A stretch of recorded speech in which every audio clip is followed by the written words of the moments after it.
All right.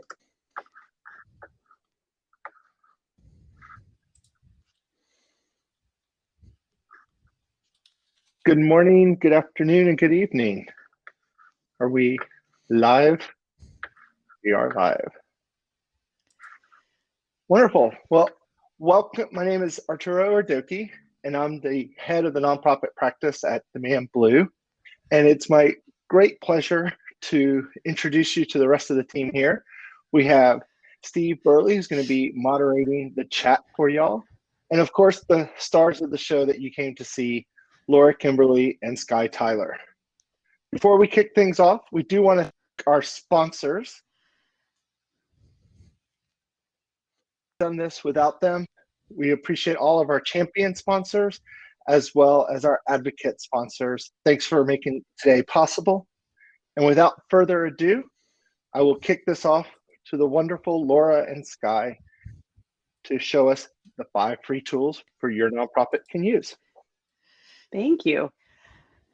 My name is Laura Hoke Kimberly, and I am thrilled to be here today. I am a senior consultant and the fundraising and engagement lead at Exponent Partners. I've been working in the Salesforce ecosystem exclusively with nonprofit organizations for about 10 years now, and I have 13 certifications. And I suspect that my background is similar to many of you. I certainly didn't plan on working in tech. My degree is actually in fine art, and after college, I began working with arts nonprofits, entering data in homegrown access databases, then Razor's Edge, and ultimately Salesforce, and here we are today. Great. And my name is Sky Tyler. I'm also a consultant here at Exponent Partners.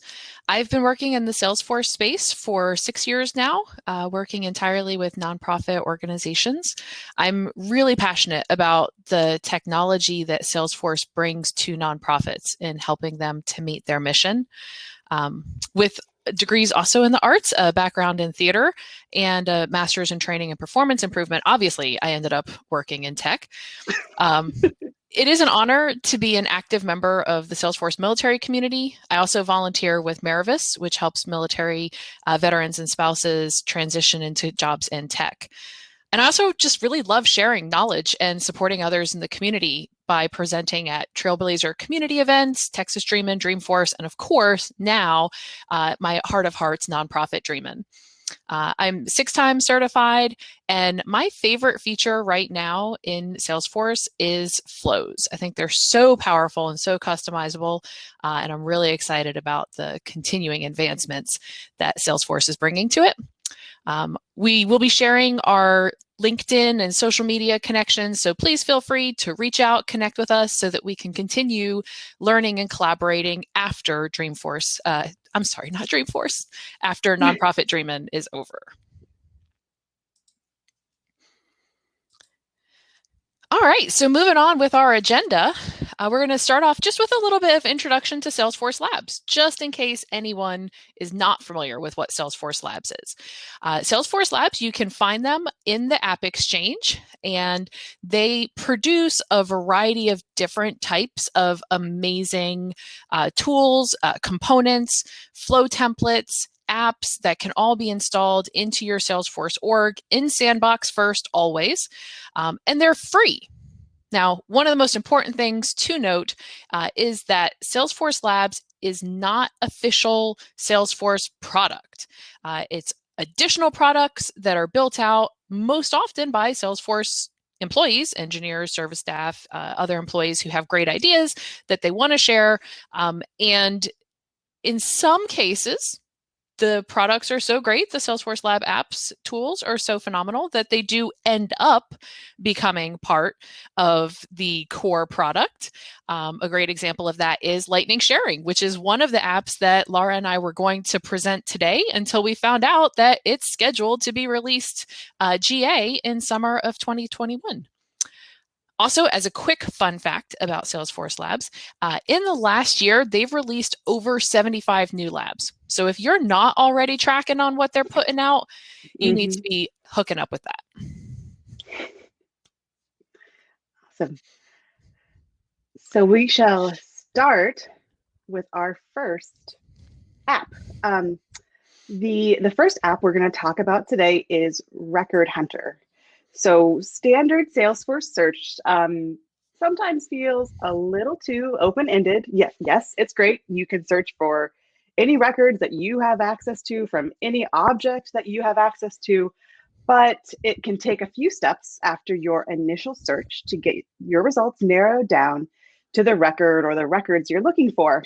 And there's many scenarios when users need an object-specific search functionality that streamlines and focuses the search and results experience.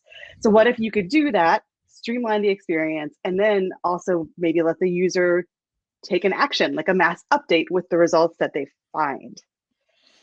So maybe you search for opportunities and want to mass update the record type. You would need to open each record and the results individually and then make the update. So we're going to look at the opportunity search tab that's up here in our navigation. This is where we're going to talk about Record Hunter. So it is a set of Lightning components that enable you to create custom search boxes and search results displays. It can be used on any Lightning or community page, and you can add as few or as many additional search criteria fields as needed. And the results of your search are presented in a table, and you control what fields are displayed in the table and then can associate flows with the results. So here we've configured Record Hunter to search the opportunity object. And let's take a look behind the scenes at the component in the Lightning page. So here you're going to see the two components. On the left side, we see the search box, and on the right side, we see the data table with flow. So if we look on the search box, I've identified fields I am allowing to search by the field names attribute using the API names separated by commas. And in the results table, I've set up the columns in the same way, the field API names separated by commas. I've also created a screen flow and then associated the flow with the results component. And then finally, I created a tab for this page so that I can access the page from my navigation bar. So we'll return to that tab. So say it's the end of the month and I have a number of open opportunities, and then I need to push out all of my close dates with opportunities with close dates in this month or earlier. And I then want to update all of their close dates to the end of next month. So I'm going to set my criteria in my search box to is open and put the close date as ending of January 31st, 2021. And then I click search. And here are my results. I can choose one, many, or all, and then I can click the flow button. And what this does, and I'm going to click update close date, and it launches a screen flow where I can now enter what my new close date is and click next, and it's going to now update their close date in mass. All right, so that was our Record Hunter. And what we want to do as we kind of step through each of these apps and the tools that we're featuring is just sort of take a break in between and see if there are any questions that have come up for this particular tool. And also, we'd love to hear from you if you have experience working with this app and what kind of problems that you've solved using it, or if you just seeing it have some ideas about ways that you could use it in your Salesforce organization. So we're going to ask our moderator, Steve, if we've got any questions or comments from our attendees. We have one. Steve, I think we need to have you mute in the front end, maybe? Can you try talking again? Maybe not. I'll take a peek over on the... Okay. So the question came in from Jennifer and received a lot of, but they said, how is this different or improvement on list views? So how is Record Hunter different or an improvement on the list view? So you can, that's a good question. And I would say that, so your list views are sort of hard-coded things. So you'd have to create the list view with your filter criteria and have that set up And the record hunter, you can kind of create your criteria on the fly. So you wouldn't have to, every time you need to sort of like, what if I wanted to find all my opportunities that are open that have a close date before February 15th? I can just use this search component instead of creating a list view that has that criteria. I think the other good one is just the ability to launch different flows. So of course, in a list view, you would have the ability, if it's sorted or if it's filtered by record type, you could select multiple and mass update one field in that way. But being able to select which records and then launch a flow, I think there's a lot of flexibility about things that you could do there.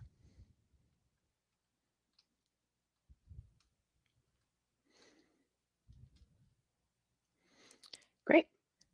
Thank you for the question. That was a really good question. Another question that came up, that is there a limit on the number of results that display? Not that I am aware of. It may, I think I've searched on a couple of other ones before, and I do believe that you have the option to limit the size of the Lightning component, which would then, with just the standard Salesforce Lightning design model, should include the tab for next page.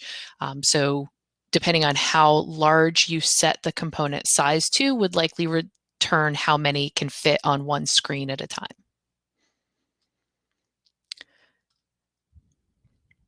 And I did see that Paul had a question about, is it limited to a single object at a time? And at present, it is. When you are configuring, and sorry if I'm jumping over you, Laura. Oh, no, go for it. I was just going to say, when you're configuring the component, you do define what the target object is.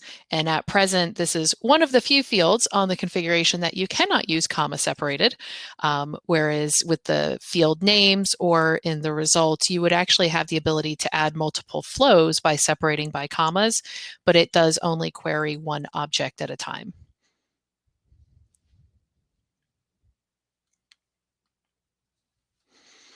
All right. Well, we're going to go ahead and hop on to the next app. But if you do have other questions or comments, please feel free to drop them in the chat, and we will be checking in between each of our app presentations. So the next one we're going to hop to, we're actually getting a 2-for-1 deal on this. We've got timeline and time warp. We're going to start with the universal timeline. So this app has been available for quite a while through Salesforce Labs, and it's a way to be able to provide a visual, chronological, zoomable screen that's showing the different related objects associated with the object on which you are putting the universal timeline. I am going to show this to you, and I'm going to show you why I think it's super cool and powerful, but I do want to say right up front that this current version, the most recent release of this app, does run on a soon-to-be retired API version. So if you have not received the notification from Salesforce about API versions prior to, I believe, version 30 being retired on June 1st, definitely put that on your admin agenda of things to look into. I have reached out to Salesforce Lab, encouraged them to, hey, maybe just release a quick update that bumps us up to a newer API version. But just in case they don't, this most likely will stop working in your org as of June 1st. But we're going to still show it anyway, because like I said, it's super cool, and I hope that Salesforce Labs updates it. So with this, we're just going to pop over to an existing opportunity. And if you're on a fundraising team, you all probably know that folks on your fundraising and your development staff are reaching out to donors all the time, especially when you're looking at cultivating those major gifts. And so it can be hard sometimes just looking at related lists or at your activity timeline to try to keep track of who's done what, when was the last time we reached out to someone, did we send them a letter, did we give them a call? So with the universal timeline, you're able to add this visual component onto your page layout, and you can see at a quick glance in chronological order the different types of activities that have taken place on this particular record. So in this case, we sent a letter that had end of year giving. We got a verbal commit, and then it was closed and posted. There was just a quick phone call here. There was a phone call to thank them for sending us that wonderful holiday gift basket. And from any of these, you can click onto them. It shows you a quick little view of what that is, what that task or activity or action is. But then you can also click into it, and it'll take you to that particular record, the related record that's on there. So this is a great piece of functionality, but where it gets really powerful is actually in the configuration side of it. So I'm going to hop backstage for just a second here, and we're going to view what the universal timeline configuration looks like. So from this timeline events tab, which comes with the app when you've installed it, it comes with several pre-configured timeline events. What we were just looking at was the pre-configured opportunity timeline. And so from here, you have the ability to edit or move around the existing timeline events, or you can add new timeline events. With these timeline events, you get to pick what object it is that it's pulling in. So in this case, pulling in activity history. If there's specific record types that you wanted to show or exclude, you can define by record type. And then you can also add additional filters. So that's why we've got here two different opportunity types, opportunities that are won or opportunities that are lost. And so it would show the different icon based on what happened, whether it was a won or a lost opportunity. And this is why I love the universal timeline. So you can make this really custom to your organization, to what your users want to see.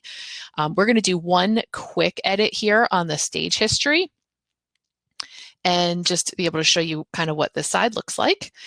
So you've got the different, this might look a little overwhelming. Don't worry, they actually have documentation about what each of the fields are, but how you want to be able to relate the opportunity to it, if there's specific fields that you want to use, what you want to show for the feed. But this category here is where you can add additional categories so that when your user is looking at the actual opportunity and seeing the timeline, they would be able to filter which categories they wanted to show. So at moment, there is just the one category of activity, but you would be able to say, maybe you have activity and you have stage changes and you have another type of related record. You could check or uncheck and see just the ones that you wanted to see at a quick view. And while I get ready to hop over to the time warp, just checking in on the chat and see if there are any particular questions about universal timeline.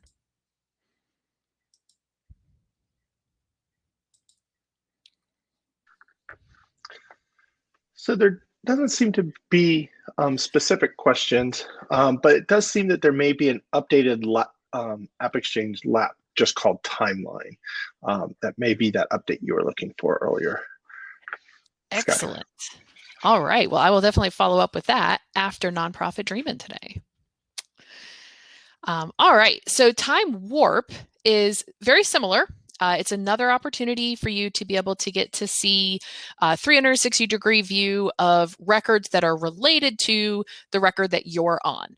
It's also interactive and scrollable and zoomable, lets you hover over. So very similar functionality, but slightly different. So we're going to hop over and we're going to take a look at a contact, because also within our nonprofits, we have several different types of contact that we have with our donors or our volunteers or our board members. And so installing Time Warp onto a contact record gives you, again, it looks pretty familiar, right? You can drag this around and see the different time. If you're like, hey, what's this outlier way back here? Okay, that was a particular campaign that they were added to. Good to know. You can also expand and contract the amount of time that's showing on a single view. So all of this is very handy. And of course, if you hadn't noticed, Time Warp is looking a lot more like Lightning than Timeline did. So that part's nice. It doesn't have the disjointed feeling of having a little bit of classic hiding out on a Lightning record page. Similar, you have the option to hover over, gives you the quick summary, and then you can also open up and click on it, and it takes you right into whatever that related record is. It does have a filter function that's built into it, so very similar to the categories on the universal timeline. So you can take away or hide specific things that you do or don't want to show on there. In this case, you do have to click the apply button, and now the events are gone, as opposed to it being a real-time click like it was on universal timeline. And it does, again, give you that option for scrolling, for being able to get in and check out, what the different related records or objects were. And I personally have had several clients who have used timeline features like this. And once your users start being able to access things like this, you're gonna get a whole lot of feedback about why we have these related lists tab. Just my opinion. That's what we've got for universal timeline and time warp. Were there any other questions, comments, or has anybody used anything like this in their org?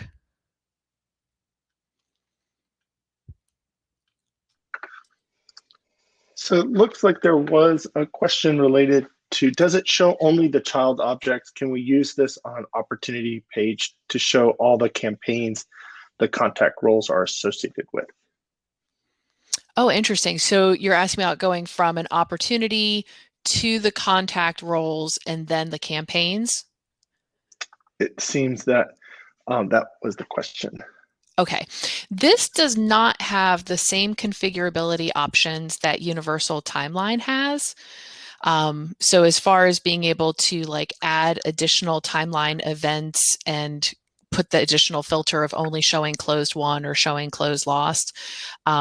So I do think that this has some limitations in that regard, but also even with Universal Timeline, it is only one layer deep. So you'll see that there's fewer configuration options that are available.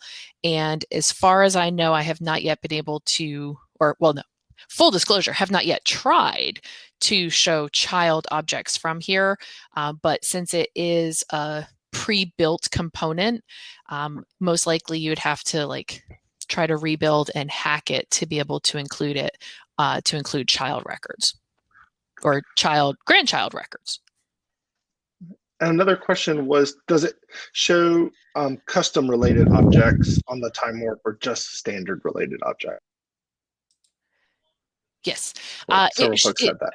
It should show custom related objects as well. Now, in this example, we didn't have any that were custom related objects that would be specific to this, but it is my understanding from the documentation that it would have the ability to do the custom related objects.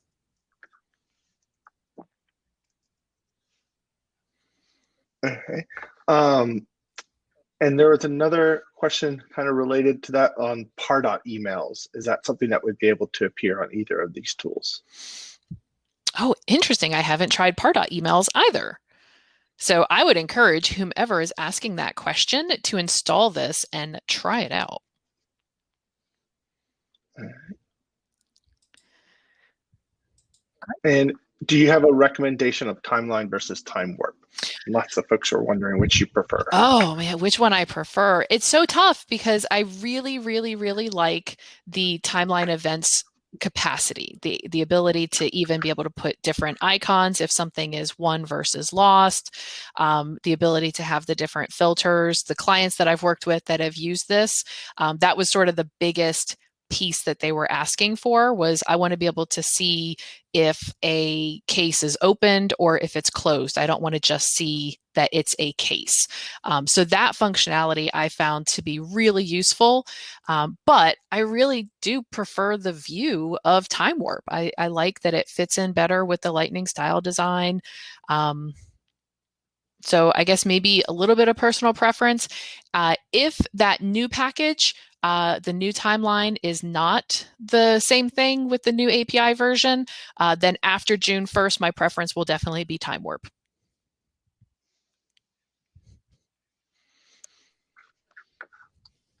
All right. Great. Okay. Moving into our third one is the CMTD Enhanced Related List. So before I begin, what is metadata and what is custom metadata and what are custom metadata types? I'm only going to cover this super briefly. It's pretty complex, but know that there's actually a whole session tomorrow by Sarah Pilzer called Custom Metadata Types, Nonprofits and You, here at Nonprofit Dreamin, on custom metadata and metadata types if you're interested in learning more. So the very basic is that metadata is data that describes other data. So for example, in your Salesforce org, there's a standard object called contact. And when you create a new contact record, populate the first and last name with first name is Harry, last name is Potter. The values of Harry and Potter are data, but the field names first and last name are the metadata. So what is a custom metadata type? So the short version is that custom metadata types let you configure apps by building reusable functionality that determines behavior based on metadata. So there's a lot, but you don't have to fully understand all of that to understand this tool. The CMTD Enhanced Related List is a custom metadata type driven Lightning component to display related records. So you would use these components instead of your standard Salesforce related list component. You configure filter and sort criteria, and you can also use the Salesforce Lightning design system styling to highlight important fields. So we will take a look over here at the Granger Weasley household, and we'll take a look at the tab that's called Ops Standard. So here on this tab, we are looking at a standard, single related list component, and it's showing all the related records of the specified object. It doesn't allow you to filter the records or highlight an important field on the related records. But now let's take a look at the other tab called Ops Enhanced. And here we see all the opportunities, but we see 3 components. And I filtered each component in a different way. The first one, we're seeing all the open opportunities, then we're seeing won opportunities, and then we're seeing lost opportunities. So we'll take a look behind the scenes at this record page.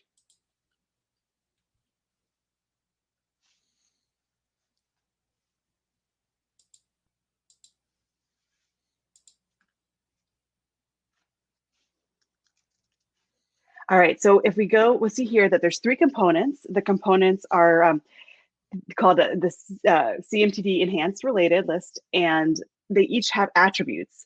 So these attributes are listed here on the right side. And I'm filtering on the object, and I'm saying what the field is that's linking that object to the current record that I'm on. And then down below, there's a filter criteria. So this first one is closed equals false. And then I essentially have the exact same component for won opportunities with a slightly different filter criteria. And below that, lost opportunities, same thing, just a slightly different criteria. So another example of when something like this component is useful, and it's definitely come up in the work that I've done, is campaign membership records on a contact. Most nonprofits are using campaigns for many different things. They're using it for events, so invitations, they're using it for fundraising appeals, maybe advocacy efforts. So that campaign membership record or related list on a contact is super convoluted because they're all mixed together. And I've had clients want to see how these, see only like and like together. So if here on the Campaign Enhanced tab, what we've done is we have used this component to separate our fundraising appeals from our events. And yeah, just want to take a quick break and see if there are any questions about this particular tool or if you have used it in your org.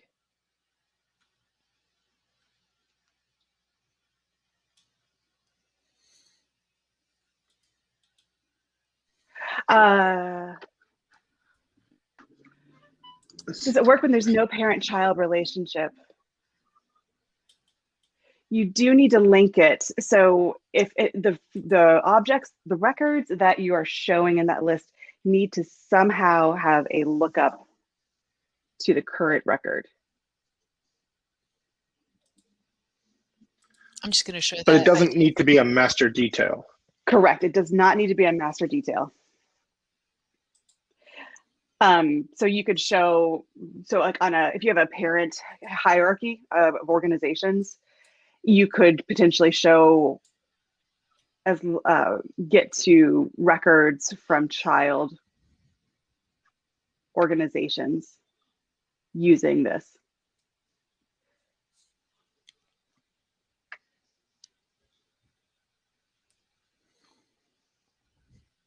I see that someone, Jamil, that he's used this to show related campaigns on accounts in context, and it's a great example. And is there a way to set the default filter on a list?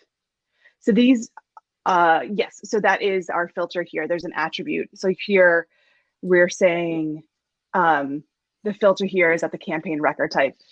And this is a custom field. I have a formula field on the campaign membership object that's pulling in the type, and it's set the filter. So there was a question about being able to show this in the related list quick links, or is it only able to be added as a tab? Only as a tab. That's a great question. Or only as a component. So you could put it anywhere, but it's not going to show up. It's not the related list quick links isn't going to surface this particular related list. It's a great question. Is it compatible with Lightning communities? I believe so. Actually, I take that back. I have not I have not personally tried that. I don't, and that there's, so I would have to take a look at a Lightning page to see if the component can be placed on a Lightning, on a community page. So I can't affirm that. And I see that, Leah, so you have a custom record subtype on a campaign member record. Yes, you can filter on a custom field like that.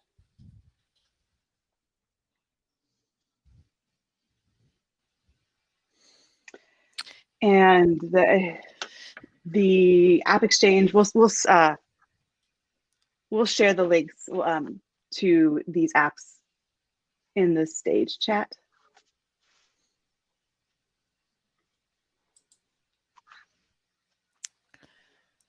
Great. And just to the point about it not being able to be available as quick links, because it is a component, you could actually add it to its own standalone.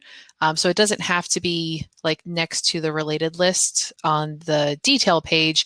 You could actually have this entire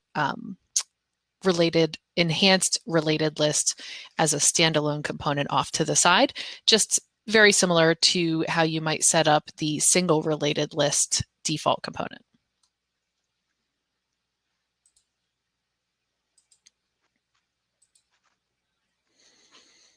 All right. So moving on to our next Salesforce Lab All-Star. As I mentioned during my intro, one of my favorite things is flow. And one of the things that I love about this adding multiple related records flow template is that it is a fantastic way for admins who are a little bit leery of jumping into flow. This is a great opportunity for you to have a template that's already built out that just needs some tweaking and some adjusting, instead of having to feel like you've got to build an entire flow from the ground up, from the first element to the last, and make sure it works well. These flow templates are phenomenal. So in this example, in this particular flow template, the add multiple related records flow template allows you to search and select multiple related records and then execute an action on them. So the example of this is to execute creating child records. And I'm going to walk through this in the context of adding opportunity contact roles to a donation. So one thing to note, the template by default, once you install it into your sandbox, is configured to create case contact roles, but it's very simple to clone and edit it to do opportunity contact roles, which is what I'll be demonstrating. So if anyone's had to add multiple opportunity contact roles to an existing donation record, you know that it's a multi-step process. You go to the contact roles related list, you have to click add contact roles, you have to search for the person, you have to pick the role, you have to do the update, save it, and then if you want to add a second person, you repeat all of that over again. And it just takes a bunch of clicks and time. So if we can save your fundraising staff clicks, then we are all for it. So this component on the page layout is the actual flow template screen component. This is what comes out of the box. I've made very few updates to it just so that you can see what it looks like out of the box. It gives you a search bar where you can search for your contacts. In this case, it also displays the first 15 or so contacts in your system sorted by first name. And so you do have the option to both search and check boxes. So let's say that several of the members of the Weasley household were instrumental in getting this large donation from Dumbledore. So we're going to go ahead and say that Fred and Arthur were both instrumental, but so was Ron. And Ron doesn't show up on my list because he's not in the first 15 contacts. So we're just going to search for Weasley. When we click next, the flow launches. It says, okay, we know that you already picked these two from the checkboxes on the front. These other contacts also match your search criteria. Who else do you want to add? We're going to go ahead and add Ron. We click next again, and it's confirming. These are the 3 people that you're going to want to add to your opportunity contact roles. If you messed up and you wanted to add someone else, you can click previous, go back and add them again. And now for each of the contacts that you selected, the flow is going to loop through that list of contacts and let you pick which particular role applies to that person. So we're going to give Arthur a soft contact. We're going to give Fred the solicitor. And then we're going to give Ron, we'll give him the solicitor as well. You click next one last time. That was the end of your loop. And so now it's giving you a success message that all of those folks were added. And when I do a quick refresh of my screen, we're going to see that now instead of contact roles being 1 with just Albus, there are now multiple contact roles. There's 3 plus, only 3 show on the screen. So that's a quick view of what this looks like from the front end. I'm going to hop over to the back end and let you see what this flow looks like. Again, if you're an admin that's new to Flow, please don't freak out and run screaming to another session. This is not as scary as it looks, and it literally walks you through step by step. So this is the installed Flow template that comes with the install, and you'll see that it is managed. I would always recommend don't try editing the installed one, make a clone of it, which is what I did for this opportunity contact, add multiple records. When you get into the flow itself in Flow Builder, it has where it starts, and then all of this, literally every one of these elements, is what came out of the box with this Flow template. All I had to do was to go through a couple of the elements, and instead of it getting records for or creating records for a case contact role, I edited some of the parameters, so now it's creating an opportunity contact role. This is also where you can edit what displays as far as how many contacts show. You could add additional filters so that instead of all contacts showing, only certain contacts show. There's a lot of ways that you can get fun and creative with this. And it's also great because this template in particular includes some fault handling. So if something went wrong, it's already built in what the error is. And this is a really great practice for folks to get used to whenever you're building your own flows. You don't want it to just look like it finished successfully if there was actually an error. So being able to learn how to build those faults into your flow is a really great best practice.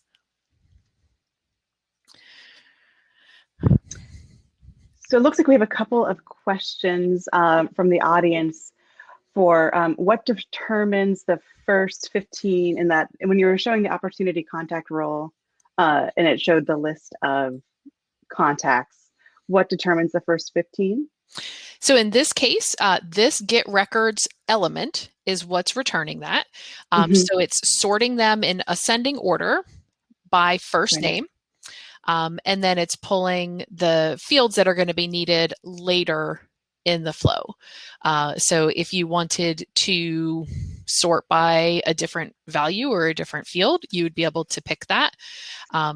And in this case, the limit of the 15 showing, I believe that's actually just set based on the screen size of it. So there's nothing in the flow that's saying only return the first 15. There's another question from Michelle about, could you use this template, obviously copying it and adjusting it for assigning permission sets? Oh, that's a fun thought. Right? I know. So I can't imagine why not. Aaron shared. I'm sorry, go ahead. There's an app called the Permissioner, which actually does just that. Yes. So Aaron shared that in the chat. I think, and that's another Labs app, right? I think. There's a permission set. Arcus. Arcus, okay. Yeah, so there's a couple other options for handling permission sets. This flow template would probably take a few extra tweaks and updates to get it to handle permission sets instead of like Salesforce standard objects. But I don't see why it wouldn't work. Yeah. But if Arcus has already built one that does that, I'm also not a fan of recreating the wheel.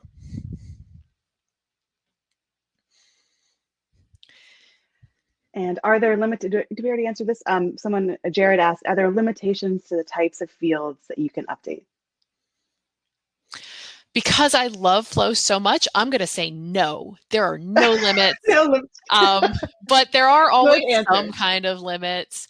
So for instance, when you're creating the junction record, which is the opportunity contact role record, this is just using all of the values from the assignment, which is what went through the process. So you could very well, in theory, on the flow process where it had pick the role that you want to assign, if there was an additional value, you could also have that as the next step. And what that would likely look like in this flow is that you would go through and this is where you're searching and selecting the records, and then you're picking what value you want to add.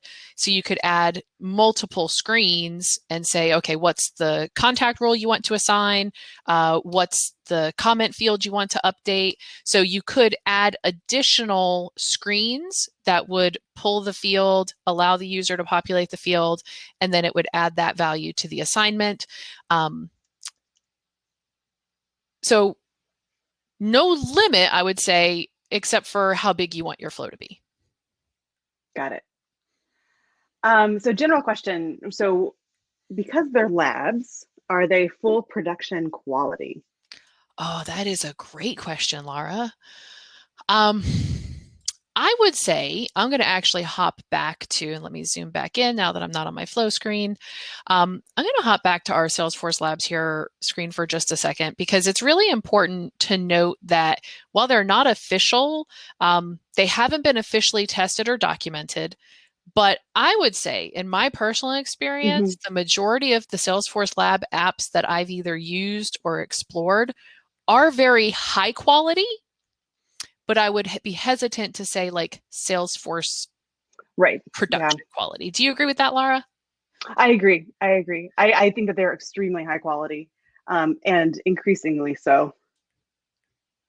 And I think that, so there, although there's no official support for them, there are success groups, community groups where the engineers and the Salesforce Labs team are really active in responding to questions and helping troubleshoot issues. Great. And I think if I'm seeing our notes right, we are actually at time.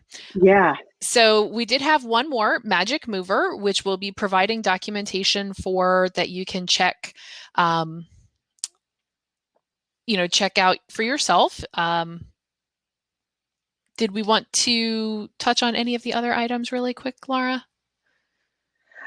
So so we're being told that we can stay on stage if people are up for it. So we can do a quick tour of these if people feel want to stick around. Okay. Well, they don't have to yeah. run across the building to the next meeting. So I think we'll go through if people need to drop for a Okay. bio break or anything. We'll just go through it anyway. Great. So a magic mover for notes and attachments is a kind of a key tool for making the transition from classic to lightning. And I suspect that many of you have already used this tool, but I wanted to highlight it just because it is so useful. So when we're moving from lightning, when we're moving from classic to lightning, we're saying goodbye to the mixed object of notes and attachments and saying hello to the separated objects of files and notes. So files and notes, they're optimized for the lightning experience, and they're going to provide additional capabilities beyond notes and attachments. So they can be related to multiple records. You can track versioning. There's more advanced sharing. You can do file previews. So using Magic Mover really couldn't be easier. You basically just install the app, and then you need to create a permissions set to give a user who will be accessing the tool visibility, like the permission that they can modify all data. And this is because they are creating records and then potentially deleting the records that they have, the previous notes and attachments. So we're going to take a look at Hermione's record in the system here. So we've just migrated, theoretically, we've just migrated from Classic to Lightning. We want to get rid of our notes and attachments related list, but all of her notes and attachments are in the notes and attachments related list. So we're going to then hop over to the tab called Attachments to Files. And there are, in this tool, there are several tabs. You can actually, and there's an app that's like a classic app that has all the tabs in there. But there's another tab called Note Attachments to Notes. So here you can see that you can filter on create a date. So if you maybe have users who are still in Classic and some are in Lightning, and you only want to like find the attachments that were created in the last 10 days, or maybe you want to find them that created all time, you can use the date filter to look for them. And you can also filter by object. So say you only want to move notes and attachments for contacts or notes and attachments for opportunities one at a time. Or you can just choose all. And then you choose filter. So we click filter and we see here that we have three records in the system that we need to convert. So we're going to, and for that those are for the contact object. I now have a convert button. I click convert and it's going to tell me I'm doing this.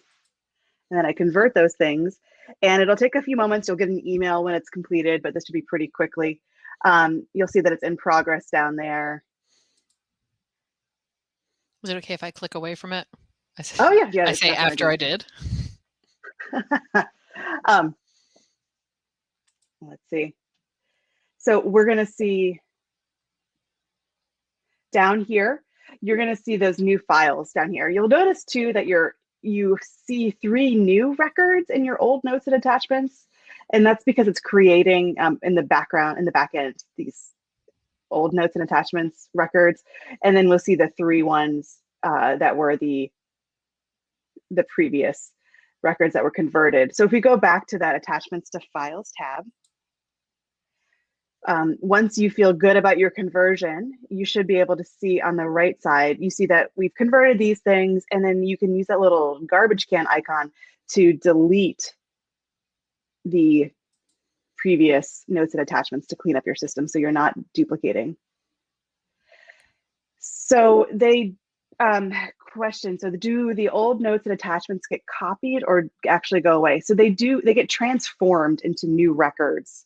So then you need to delete. So they kind of get transformed into whatever the new files and notes are. They still have that, like we see here. They're now files, and so they've been converted. What you would do at this point is you would remove your notes and attachments related list. They're not actually duplicated records. They're just showing in both places. And yeah, so there's a question from Ariel about, do you have to go one contact record at a time, or can this be a mass conversion to files? It's a mass conversion. So we just happen to have only in our demo org just 3 files. You can convert object by object. So just do your contact the notes and attachments attached to contacts first, then move on to opportunities, move on to accounts, or you could actually just find all of your notes and attachments regardless of the object and convert them. All right. That was very exciting. I'm glad, Sheila, I know you had made a note that you stayed on just to see that, so I'm glad we got it in there for you. We do have, and we'll be providing the recording afterwards, as well as some of these links. But here's a couple that just didn't make the final cut for the All-Stars presentation today, but other ones that we thought were super great. So there is the Profile and Permission Set Helper app that's available, multi-level navigation menus specifically for Experience Cloud, which is a great tool. Flow error handling, a really fun animal shelter starter app, and then Lightning File Explorer. So these are, again, just a handful of the hundreds of apps that are available with the Salesforce Labs tools. Did we have any other last minute comments or questions we wanted to try to wrap up? We did have a question come in. Does the mover work with Google Docs and attachments? My understanding, it's only for records in the notes and attachments table. So I believe those would be a separate table.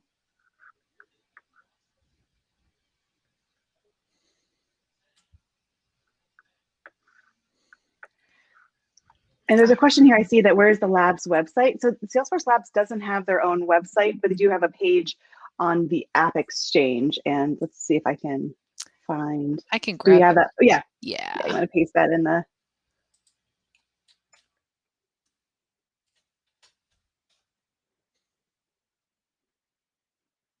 Thanks, Guy. Great.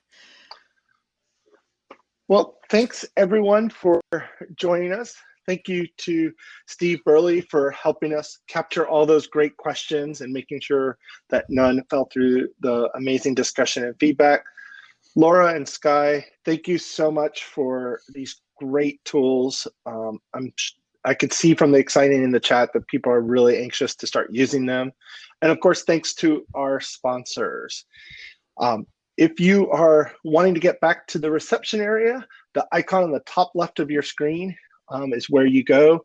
We also look forward to seeing you at the networking nooks or any of the collaboration and learning options coming up. Thank you all so much. Enjoy the rest of your nonprofit Dreamin'. And I think we can check off today's task, drink coffee, be awesome. Fantastic. Done.